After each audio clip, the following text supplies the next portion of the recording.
Hey, what's going on? Welcome to the Doug.Show. My name's Doug Cunnington, and in this episode, we're getting an update from Christy. You probably remember Christy from many of the other case study updates that we did all last year in 2021, and we're going to keep tracking things along here in 2022.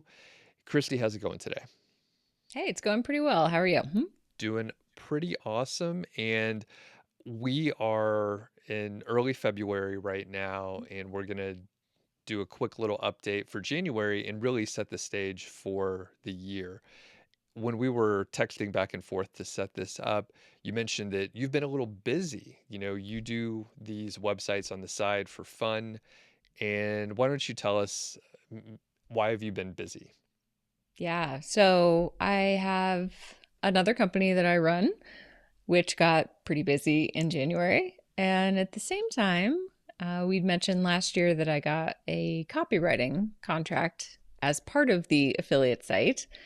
And that picked up at the same time. So between the two of those, I almost couldn't work on the site at all. So that's both good and bad because the site still earns, and a little bit worse because I had a lot I wanted to do for the month. All right. And can you talk about the contract a little bit? So it's the copywriting contract. So it's a company that is in the industry and you made a connection with them and then that just kind of organically happened and it's pretty amazing. Can you just talk a little bit about the work you're doing or whatever you can Sure. share? Sure. So it's a apparel brand for my niche, and they found me through the website, and we're going to just do kind of a normal product review type situation. And the more we talked, the more we were like, "Oh, we like each other." And so they mentioned they didn't have any in-house copywriters, and I was like, "Send me the copy. we'll do the thing." So now I'm on a monthly retainer writing a lot of their emails and social media captions. Very cool. And it's a pretty significant amount of money just in Mhm. general. And I think you shared it in a previous interview, but it's like several $1,000s, right? Yeah, so it's a $4,000 a month retainer, of which I'll probably keep around 3,000 because I have another gal helping me with some stuff. But yeah, it's a notable contract that I would kind of attribute to the site. I don't count it in the earnings that we track, but really that's another, 40,000 probably that I would say the site brought me this year That's amazing. Yeah, pretty already. significant amount, significant amount of money. And that's something to keep in mind, like just the opportunity that popped up that would not have been there at all. Right. So let's talk about the revenue and traffic for January. And I'll just ask you, what was it? How did you feel about it? Was it what you expected? Sure. So the traffic ended up around 109,000, which was actually up 3,000 from December, but down from, kind of like our prime time of last year. So I feel okay about it. I'm glad that it's not lower than December.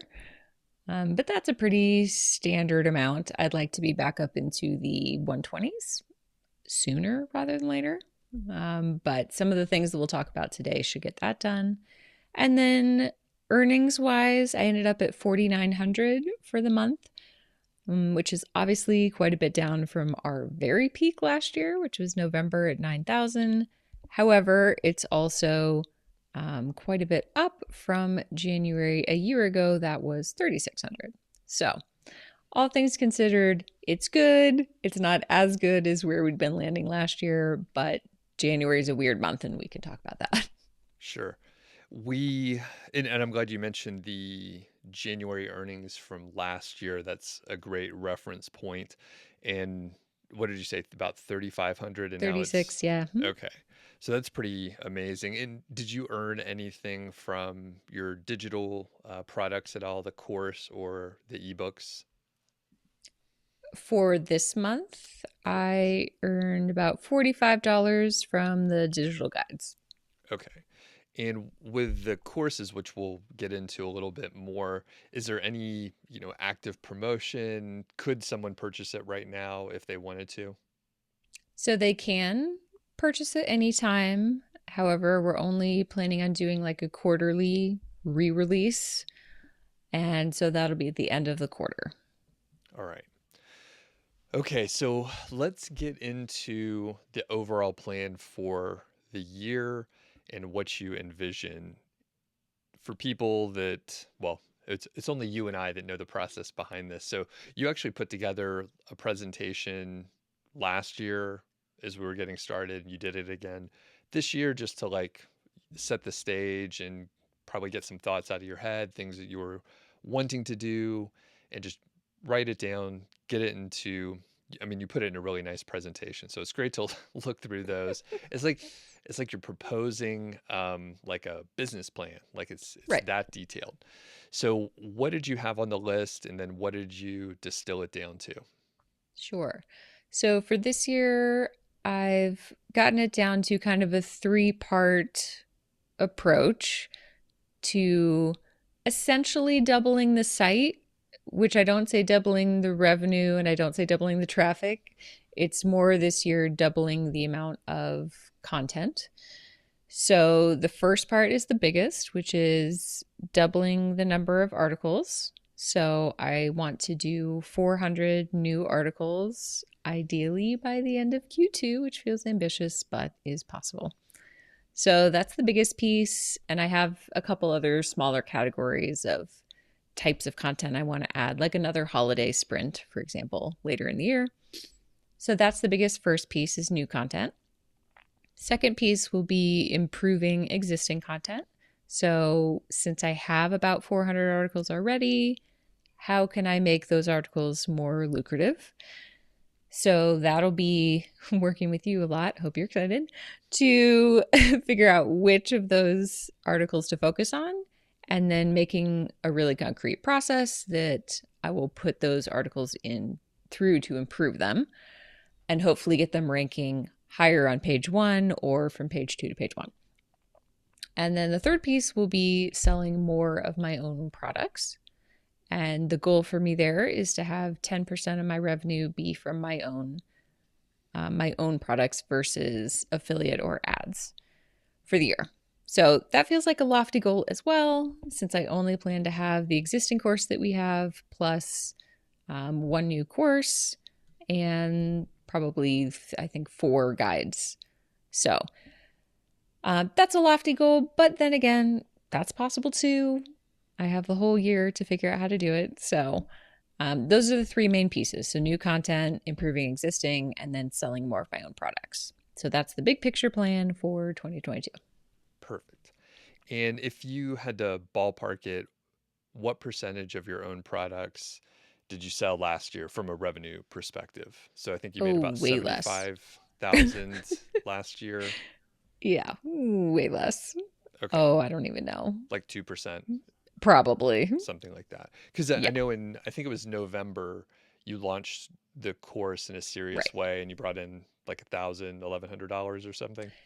Yeah, where it gets a little fuzzy is whether to count everything that I put into the course, in which case I probably made nothing. So yeah, it's hard to tell. But now that the course is already made, all it's really costing me is like $120 to run Teachable every month. So Okay, got it. And as we look at improving the existing content, I'm curious, did you have a mechanism in place already where you were going back and improving content or adding to it or anything like that? so there were a couple of points in the last, it might have even been 2020, where you and I did a bit more of that. And then I just got out of the habit of doing it. So most of the old content has just hung out. So I could easily do some of the things that are like adding new FAQs or, just kind of freshening up the content or adding more to an existing article. So I have not been doing that regularly. So that's a new habit I'll have to get into. It's tough. It's always easy just not to do that. But the Mm-hmm. the more the more I hear about it and the more I test it out myself, it seems to work really well. So let's talk about these 400 articles that you're planning on publishing. Where are they going to come from? Are you going to write them all? Sure. So I have a running list that I've been kind of building up of topics. So I have hundreds, if not 400 already, probably close, of topics that I can already go after, which is great. I plan on using all Upwork writers for that. So it'll probably be 10 to 20 people, I would imagine, to get that done in the amount of time that I want. And then I'm also going to be doing a new thing of having a content manager for the first time, which is exciting. That will be a writer that I've worked with in the past from Upwork, and she's excited to take on more. So ideally, I'm going to have her in a role where she's creating the outlines for the writers, where she's even hiring them, looking at their first initial pieces, things like that, doing the first pass of like Q&A on an article that we get back, and then handing it over to me. And so hopefully that'll take a lot of kind of the day-to-day management off of my plate, because sometimes I don't have that kind of time. Right. And at some point it gets pretty boring. I mean, now, was there anything holding you back from hiring a content manager slash editor in the past? So I just wasn't doing the quantity of new content last year that I felt like I needed one. So I was more so dribbling in new articles or guest posts or things like that. The holiday sprint was only 25 pieces, so things like that were pretty manageable, but I know that, if we're talking about hundreds of articles, there's just no way I can do that with another job. And nor would I really want to. Like you said, like I've done that for the first 400, so I'm all good. Yeah. And that's a good point. Like, you literally did that for every one of the previous articles, right? Right. Yep. Okay. And are you nervous about turning that over to someone else now because you've done so much of it in the past? I am, but it's really the only way. And I plan on there's another gal that I work with for my other job that may want to actually help some too. And so I'd feel probably more comfortable giving her like inputting stuff into WordPress, right? Or maybe even pulling in affiliate links. Like she's really the only one that I would want in my Amazon account Yeah. or doing things like that. So Yeah. those are the pieces where I get a little bit more just concerned about having people putting articles in Word. Yeah, I just don't like a bunch of people in WordPress. Yeah. So yeah, so I may divvy up the work a little bit. But for the most part, since this writer's worked with me for a couple of years now, that's going to be the content manager. She kind of knows what I'm looking for. I know it's not going to be the same as if I did it, but then again, it's also not going to take me the time of if I did it. Right.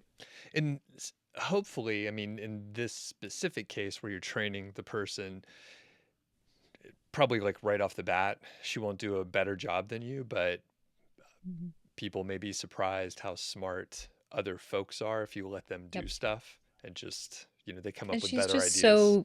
yeah, she's so easy to work with that that's the biggest thing for me is, can you put in the time and follow a process? Because I'm going to spend a lot of time on her like training materials and making, a checklist and doing all the things. So I am willing to pull my weight up front to make sure that she's clear on what we're doing. But then I think I can turn it over and feel pretty good about it. One thing I need to correct you on is the fact that you don't need to let someone get into your Amazon account. That's crazy. You shouldn't do that. You can just use a standard format for the link. Yeah, you So, did tell me that years ago, didn't you? yeah.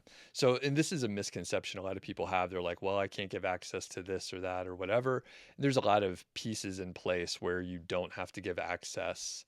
So, like I said, there's a format, Okay. and a lot of people, they don't realize it, but many of the plugins, like the WordPress Yep. plugins that help you add affiliate links, will automatically do that for you, which is how I figured it out. But it's Okay. pretty Yep. straightforward. I'd totally forgotten about that. Yeah. So yeah, no one should give access to other people to your Amazon account. Mm-hmm.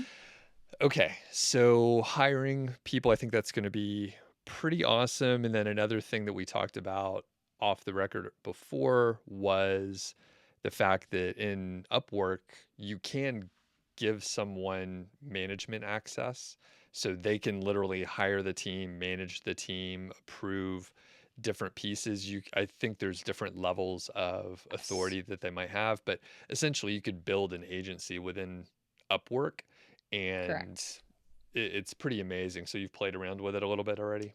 I did. So I set up a new team, I think is what they call it in Upwork, and added the content manager to that team. I have our like my very first job posting recreated in that team now and waiting to post until I don't want to get a bunch of applicants before she's like up and running.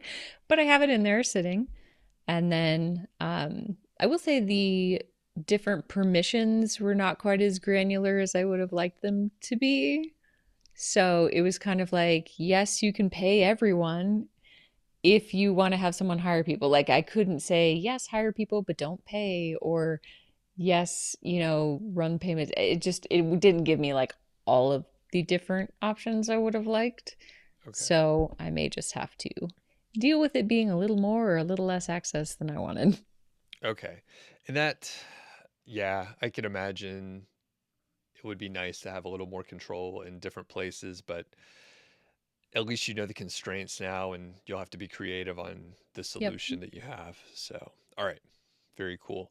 Next, we have just other things that are going on. So, what are some other big pieces? You're going to hire a lot of folks. Do you have a lot of keywords already? I do. So I have a big list from, I think, maybe 2 years ago, when you and I did kind of a competitive analysis with a couple of different sites, running some reports. And I went through and found kind of all the keywords at that point that I thought would be good. So I may add to it with some things that are a little more current, but honestly, these are keywords that aren't going to really go out of vogue for my niche. So not too worried about having made the list early. And yeah, I have hundreds of topics to cover already. And some people might be thinking, hey, that list is, potentially a couple years old. Why don't you do fresh keyword research? Why don't you get new search volumes? But you bring up a good point. Like at this time, not only the niche, but the website and what gets traffic and Right. what people are interested in. So the actual search volume probably doesn't matter as much. And like you said, these are keywords that people are looking for. So, I mean, Right. do you have any other thoughts around that? Well, I just think if I were doing, a small sprint of 25 articles, yes, I wouldn't want to be way more granular about picking which ones those are. For doing something that's more quantity based, not every one of these is going to be a winner anyway. So I'm kind of going for like, what's the next article that surprises me ranking really well? Like, I have a couple of those that I thought were just kind of throwaways from the past, and they ended up being, some of my top 10 articles. So, yeah, I just kind of feel like it's a quantity game this year. And, if some of them land, I'll be in a good spot. So, what else were you working on this past month, considering, you really Sure. were busy with I other did do things? some things. Yeah. Yeah. So one thing that I did that had been on my list last year, but I never got to, was acquiring a second small blog in January. So that was $1,000 of my expenses. So pretty much half of what I spent in January. And there were some other one-off expenses that aren't like monthly. Um, so I bought a very small blog that has, I would say, 60 pieces that potentially could earn affiliate or ad revenue, but aren't right now on her site. So there's probably 160 articles that I technically bought with the site. But again, of that, there's a small subsection that I think I could actually work with and get, actual content from. But it was someone who wanted to get out of running a blog. I could get it for cheap, and I've done it once before. So it was something where I felt like I could replicate that process and get things moved over and improved. And yeah, so that's a pretty fun update for January. I'd been wanting to do that again. And then Before you another go thing on, that we oh, so go ahead. how did you arrive at the evaluation and price of $1,000? Is the site earning money? Does it get traffic? Mm. So I basically have a spreadsheet that I had her fill out with every detail about every post. So word count, topics, whether it had any kind of earning, apparatus in it. She had never used the blog to earn money. So she didn't have ads on it. She didn't have affiliate stuff. Like it was just for writing. So there's nothing that I could say, like, oh, it's earning $2,000 a year. And so, she wasn't using it for that. So what I'm really buying is starter content and kind of her name and brand. So I ended up doing, I think, a weighted cost based on whether it was a post that I could potentially make money on once I fixed it. So, Is the site getting any traffic, or was it? so it's getting very little traffic. But again, I think she let her host expire for a couple of months. Like it really wasn't something that she was focused on at all for the last probably year. So, yeah, it's more of a project, but there's a fair amount of stuff in there that I think I can work with. And the other thing I did was include a number of emails to her list about whatever topics we want. She's keeping her Instagram, but a number of monthly posts to her audience. So those are all things that I plan to use for like our quarterly course promotions to reach a new audience that we don't have. So that's part of it for me. Those are all of our key target people. And so this gives us access to them too. Very interesting because it was a pure blog. Like you said, the person Mm-hmm. was just writing and had no aspirations to earn money, and in fact didn't even try.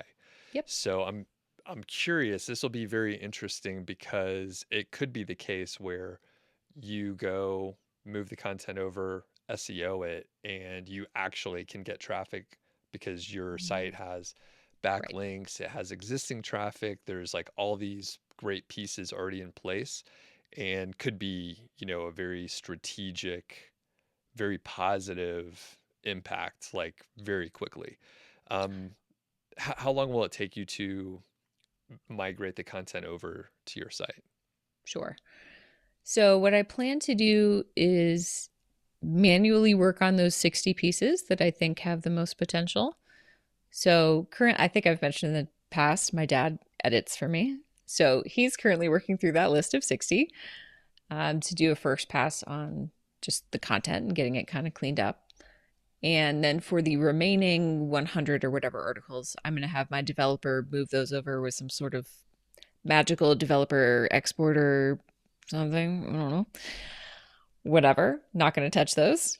So for the 60 that I do think I want to play with, I may end up counting those in my 100 article goal of improving existing content. It may just be someone else's content. So I'm hoping that by the end of Q1 slash early Q2, because we're also going to have new content coming in, that those 60 would be up and running and improved. Perfect. Yeah, we'll have to keep an eye on that. That'll be a very interesting piece, whether it works or not. And I Yep. think, if we will set up some Google Analytics reports so we can see those specific posts and know exactly what's happening. Yep. Okay, one area that I want to hear about is the red sticky notes. So can you explain the concept for the people that didn't hear you mention it in a previous update?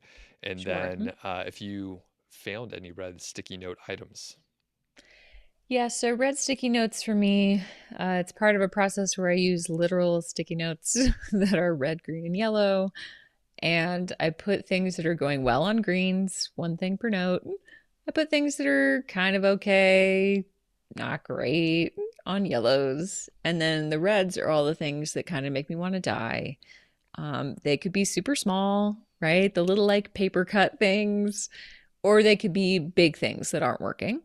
They can be team members, they can be pieces of content, they can be programs, they can be systems, like anything. And basically, I do this exercise for myself probably a couple times a year, just whenever I feel like I need like a fresh approach to the business, or if I'm feeling really stuck, it just helps me like visually see what's going on. So for January, one of the things I could do, even though I was busy, was literally work through some of those red sticky notes and get them off of my plate. So, like, literally tear them up and put them on someone else's plate. So I did that with things like checking monthly earnings from all of the affiliate programs in our knowledge directory, which are all of the courses that we promote that we're affiliates for. So that was taking me, I don't even know how long, but it was bugging me. And, because that's not a high earning thing, it was just bugging me more to do it. So instead of doing it multiple times per month myself, I've now moved that onto a team member's plate and said, once per month, I've put all of the data into LastPass for you to get in everywhere. You check them once a month, just tell me what the answer is. So things like that are things that I've been kind of moving over so that I'm not kind of getting those same paper cuts like every month. Yeah. So that's something I can do any time of the year. That's a great one to get rid of. I know there are a couple solutions out there for aggregating all the information, but I was talking to a friend recently and he mentioned that probably a lot of your affiliate programs are like this. They're just one-off small companies. It's Totally. not part of a marketplace. It's just an No, it's not like individual. share a sale. So those are much tougher and there's Yeah. no API, there's no integration. You have to manually No. log in. So, okay, as we are wrapping up here, I want to talk about the knowledge directory. I know, you just mentioned it here, and that's, one of the main reasons why you have to check all these affiliate accounts is because of the Mm-hmm. knowledge directory. And you have essentially online courses in the niche, and you've done sort of a small blurb on each one, Yep. and that's why it's called the knowledge directory. So we've gone back and forth and debated a little bit like how much time you should spend on it, because largely like you're not really selling very many of Mm-hmm. these products. Is it like one per month or something? Yeah, it's like $20 a month I might make. Okay. And a piece of your plan here is to publish what you're calling feeder posts for the knowledge directory. So can you talk about that, and Sure. I guess what KPIs are you looking at to know if it's working? Sure. So my thought is, generally I agree with you. I'm not going to pour a ton of money into something that's earning $20 a month. However, on the flip side, I have not done anything to promote it really. So it's just kind of sitting out there anyway. I'm not that surprised it hasn't made a ton of money because how in the world would people know about it? So, my goal for this year is to kind of cherry pick some of the higher commission, higher price tag courses that we're affiliates for, where I might make $100 off of a sale or $70 off of a sale. Those would be worth it to me if I could get, 10 of them a month, for example. Like that would be pretty great. So, cherry picking the courses that might have a greater return and then using my SEO research to make some articles that specifically would tie into promoting that course. So, regular types of articles, but things that are related to the topic of a course that I want to sell for someone else, which is not something I've done before. The good thing about it, I think, is that in addition to promoting that course, like it's also just a good SEO article to have on the site. So it should be worth it for me regardless. And it just specifically targets people who are more like buyer's intent for that topic, which is the kind of traffic I need. I don't just need general people being like, oh, there's a bunch of courses here. Interesting. Right? I need someone who's like, oh, here's this one really like niche thing that I want to learn about. Well, then I want to feed them to my site and then feed them right to that course. So that's something I'm going to try. Who knows if it'll work? I certainly like that approach more than uh, like just spending more and more Mm-hmm. time trying to push the boulder uphill. So I have a couple thoughts. Again, you brought up a good point that even if it doesn't help sell more, you have content that people are searching for. So that's Right. great. Even if it doesn't work how you hope, a moderate amount of success would mean you're getting some traffic on Right. that page. So that's cool. One little thing I want to throw in, I think this is a probably a fake story, but it's in books. But you hear about the story when Warren Buffett talked to his pilot or something. Do you know this story? I don't know this story. So he talked his they were cruising or something, and the pilot came back and asked the secret to be successful or something. And Warren Buffett allegedly said to write down like the top 25 things you want to accomplish, and then rank them in priority, and basically focus on the top five, and then do everything that you can to ignore the other 20 Hmm. that are good opportunities, but they are distracting you from the top five or top three. Mm-hmm. You could fill in whatever numbers you want. And it's a good idea, but it's a distraction. And what I'm generally trying to do personally is if it's just like something that's okay, like I just want to get away from it. Even if it's a very good opportunity or thing, Sure. I just want to get rid of it because I'm going to think that I'm doing a little bit just to help, but I'm better off focusing on the other stuff. So my thought potentially, I think you're probably going to move forward with what you just described, but it would be way fucking better if you focused on feeder articles for your courses, because your margins on that are so much better. And I would say if you can get, quote, feeder posts Mm-hmm. that help you get the person on your email list. So we're talking something with a lead magnet, Yep. something with a specific content upgrade, that would be even better. And if you can open up that funnel and just get a lot more people in there, that's going to pay off better. And then you won't even feel the need to go and check those affiliate programs because you're like, I Mm-hmm. don't even care because I'm selling so many of my own course. $20 a month, I'll check it once a quarter. Like it Mm-hmm. won't even matter if you're selling your course enough. How much is your most expensive course and the second one that's going to be coming out? It'd be like $150. Yeah, so it's like a no-brainer to just sell your own stuff. Don't even worry about other people's stuff. So I'll plant that out there. I Okay. mean, 25 articles is not, I mean, it's not going to keep you from doing something if you check it out for the Sure. knowledge directory. Pretty low cost to do it overall, and just a fraction of what you're attempting to do. So Gotcha. technically you could do both, but yeah, I would Yep. say if you can get a lot more traffic targeting your own products, much Gotcha. better. Well, and you did mention the email list there, which I don't think I mentioned in like the January update, but that is something that I want to do more of this year, which is like real targeted emails, an actual drip cadence of, promoting courses or promoting good content that we have, things like that. Because our email list, I think, is up around 4,000 people, which feels pretty good. So, if in the course of the year of doubling content, if I can also double the email list, that for me would be a big win. So, when you're talking about things like lead magnets or doing things like that's something that I should be doing this year for sure. And one other note, you potentially can try to partner with people that either have email lists of their own Mm-hmm. or followings where, no money changes hands, but you're cross promoting. I've been experimenting with this Okay.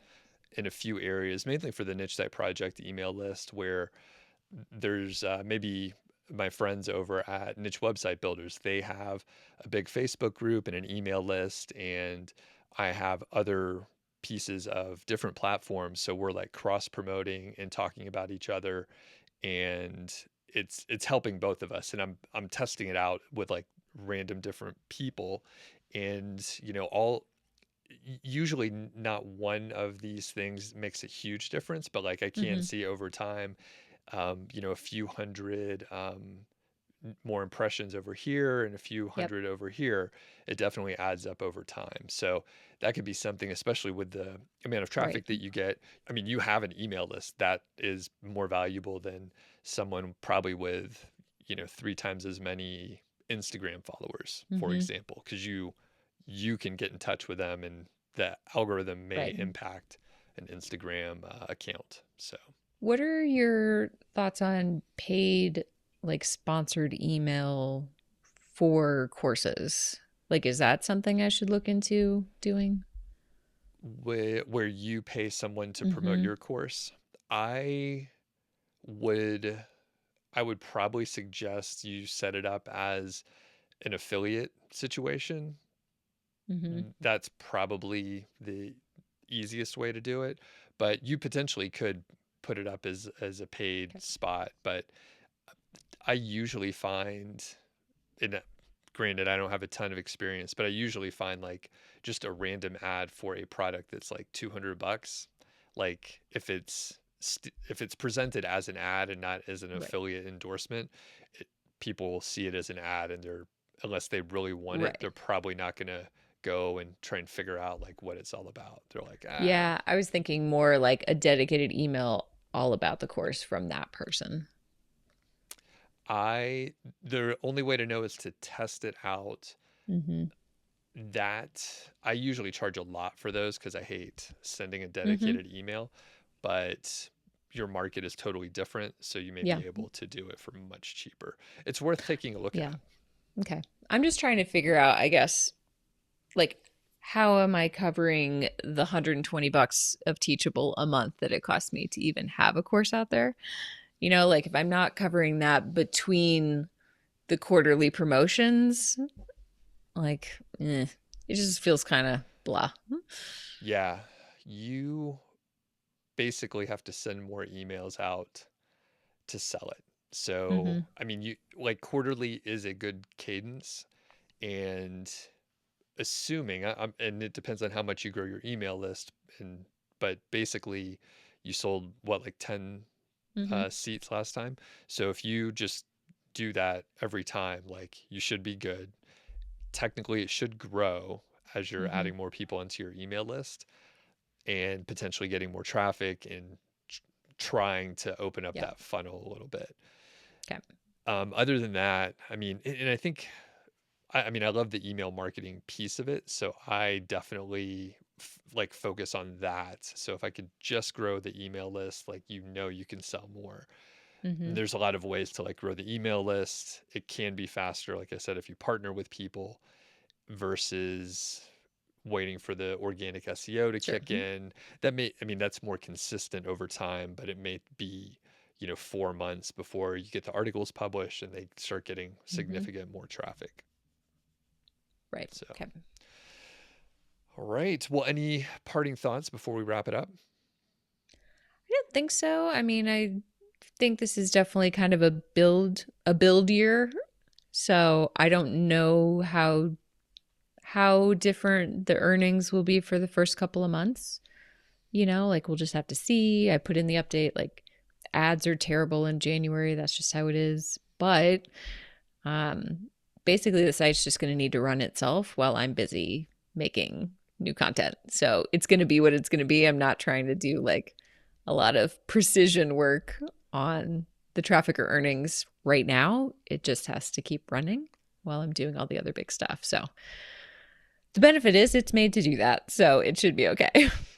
Right. And as the pro side of this, I mean, basically, whenever I've seen someone publish a lot of content, especially, over 100 articles in, a short amount of time, or even like a year, 100 articles Mm-hmm. in a year, like usually people see pretty good results, and you're going to be publishing, potentially doubling the content in Yep. 6 months to roughly 800 articles, something like that. Mm-hmm. Yep. So I would expect, like you said, maybe it's a little flat for a bit, but I Mm-hmm. would imagine it's going to open up a lot. And then as you roll into the retail season, most of Right. the content will be mature, should be ranking. I mean, your site ranks pretty well for a lot of Yep. stuff anyway. And yeah, I see it being positive. I can't imagine. it's not going to work out pretty Yeah, well. it can't hurt for sure. Yeah. Can't hurt. So, All right. Well, everyone be sure to check out the blog post over on Niche Site Project for more details. And thanks a lot, Christy. We'll catch up in a few weeks. cool. Thanks, Doug.